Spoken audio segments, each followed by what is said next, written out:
Welcome to one more mini blog. పక్కన like symbol ఉంటుంది, first like చేయండి. బాగా డ్యూటీకి వెళ్ళిపోయిండు, పిల్లలు స్కూల్కి వెళ్ళిపోయిండ్రు. వాళ్ళు ఇక స్కూల్కి వెళ్ళిపోయిన తర్వాత నేను ఫ్రెష్ అప్ అయ్యి పూజ కంప్లీట్ చేసుకొని మధ్యలో ఒక 2-3 అవర్స్ ఫ్రీ టైం ఉంటుంది. ఆ 2-3 అవర్స్లో వీడియోలు ఎడిటింగ్ చేసుకోవడం, వాయిస్ ఓవర్ ఇవ్వడం, ఇక అంతే సరిపోతుంది. చాలా నెలల తర్వాత ఈరోజు శారీ కట్టుకున్నా. అసలు మెయింటైన్ చేయలేము, ఏ వర్క్ అయినా కంఫర్టబుల్గా అస్సలు చేసుకోలేము ఈ శారీ ఉంటే. అసలు మన పేరెంట్స్ డే అండ్ నైట్ ఈ శారీ పైనే ఉంటారు. అసలు వాళ్ళు ఎట్లా మెయింటైన్ చేస్తారో ఏమో, అసలు ఏం అర్థం కాదు.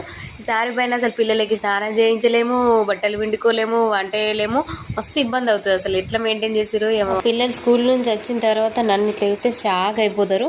షాక్ అవ్వడం పక్కన పెడితే ఫస్ట్ ఆఫ్ ఆల్ ఏడుస్తారు. వాళ్ళు మమ్మల్ని విడిచిపెట్టి మా మమ్మీ ఎటు వెళ్ళిందని చెప్పి ఫస్ట్ ఆఫ్ ఆల్ ఇక ఏడవడమే స్టార్ట్ చేస్తారు.